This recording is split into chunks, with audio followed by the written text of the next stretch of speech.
Hey there, welcome to LSAT Demon Daily. I'm Ben Olson, that's Nathan Fox. We're the founders of LSATdemon.com and our weekly podcast, Thinking LSAT. We have an email here from Shameen. Shameen says, "Hi, Ben and Nathan. I want to know your take on early decision binding programs. I'm planning on taking the LSAT this June and then applying for the fall 2023 cycle as soon as it opens in September, given that I'm happy with my June LSAT score. This has me wondering if applying to the early decision binding programs is worth it. I have the option to apply as early as September, but does applying just early versus applying specifically to the binding programs have a big difference in acceptance or scholarships? Thanks. Look forward to your advice, Shameen." What do you want to say about binding early decision programs? Don't do them. Okay. What? You're Wrap it up. That's it. That's the show.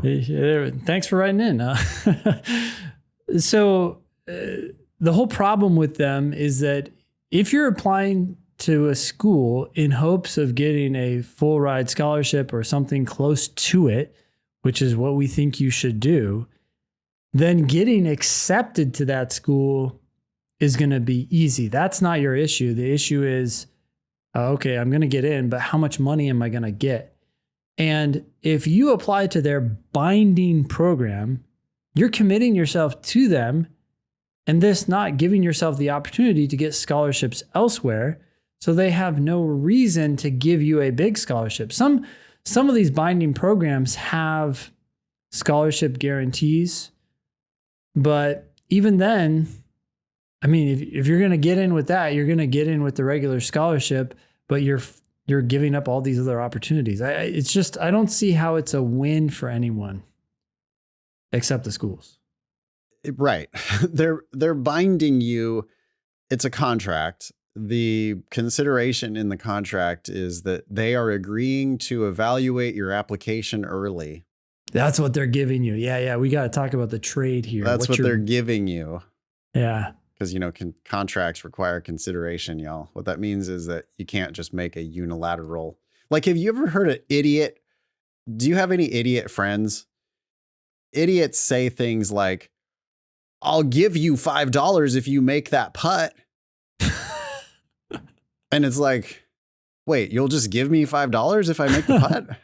Like, I thought we were supposed to be betting or something. Like, you would get a thing if I don't make the putt. But you just say, "I'll give you $5. It's like, that's okay. You're a moron. And no, but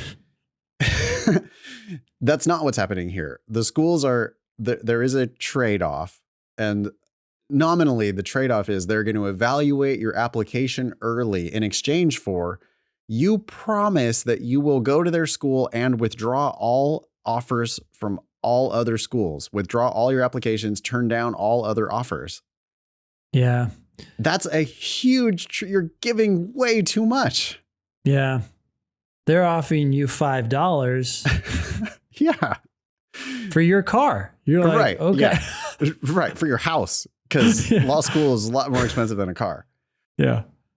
They're gimmicky and they're traps. Now, some of their binding early decision programs come with a scholarship, but if it doesn't come with a scholarship and the very best that school has to offer, then yeah, you can just totally not even consider any of these binding, or really just ignore everything that they say about early decision or early access or early whatever. It's all just fluff. It's all just marketing bullshit. They're going to have 5 different priority deadlines. Wait until they do the same thing when they send you offers, by the way. It's like, "Oh, and you have up until March 15th to accept, our first priority deadline for the Presidential Honors Society scholarship." Yeah. Yeah. Oh man, I was talking to a friend the other day who got a promotion that, as it turns out, is completely nominal. So it's no more responsibility. It's no more money. It's a change in title only. Wow. And this poor kid was like excited about it, Yeah. And I'm like, Oh yeah, that's awesome. Yeah. when did they say the more money was going to kick in? And it was like, oh, well, that's after a year. Then it is like, okay. I see. I don't know. I feel like that's how it is when you're negotiating with these schools. They have a lot of different ways that they're going to try to get their hooks into you. And you can, Shameen, it's great that you're looking to apply early. You're doing your own early decision program. See, you're putting the schools into an early decision program by applying early to their school, not by doing any of their binding programs. Don't sign anything, just apply. Because if you apply to 20 schools and you apply to all 20 of the schools in September, well, then some of them are going to get scrambling to try to make you an offer. The other schools, if they decide that they don't want to evaluate your application early, well, that's their bad. Because their competitor schools are going to be trying to make some inquiries. We do our own early decision programs. Yep. We're shifting the tables, right? We're just turning it entirely. It's like, you guys think that you're the house. You're not the house. I'm the house. I'm the one dealing blackjack, not playing blackjack. I'm dealing blackjack. And I get to make the decisions here. I'm going to win this game by applying early in the cycle, by applying broadly. And then you guys can decide how serious you are about me as a candidate at your school. Yeah. And to be clear, to stay the house, you have to be the one who has multiple customers so you can pick which one you're going to play with. Oh, yeah. You're dealing blackjack to anybody who wants to put their money on the table. Yeah. And the way you do that is by applying early, applying broadly, applying with your best LSAT score. And you do not need to pay any attention at all to any of their early decision, early access, early anything. No, I'm applying regular. I'm applying at the beginning of the cycle. I'm applying broadly. And all my ducks are in a row. Like, I've got a good LSAT. I've got the best GPA I can possibly get. My shit is ready to go. And then it's on them to start making you offers. That's the real decision program that you're going to be making. I love it. I want to give one more analogy. Imagine going to a car dealership and saying to them, I need to buy a car and I'm going to buy a car from you. Yeah. And I'm not going to buy from anyone else. In fact, I'm going to sign agreement right now and here that says I will not buy from anyone else. Would you ever do that? Right. Yeah. Well, but hey, the full self-drive is coming, Ben. The full self-drive, but you have to pay for it now. Yeah. And then we'll deliver it to you via an over-the-air update soon.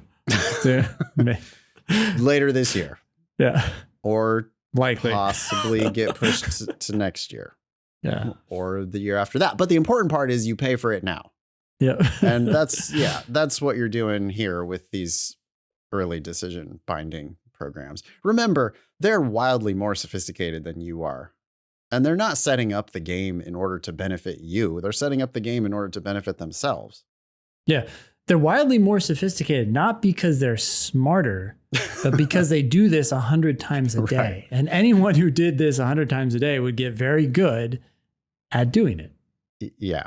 Don't do this, Shameen. Just apply broadly. If schools want to deny you, if schools want to waitlist you, that's perfectly fine because you're applying to a spectrum of schools. There's plenty of schools at various levels in there. You know that you're going to get offers, but you apply broadly so that if, a Hastings yield protects you, well, fine, whatever, fuck off. Yeah. Like if you're dumb enough to do that, then fine. Yeah, what that means is they weren't going to offer you a scholarship anyway. So, okay, bye. Yeah. Email daily@lsatdemon.com if you'd like to ask us a question or share some LSAT or law school admissions news. Thanks for listening.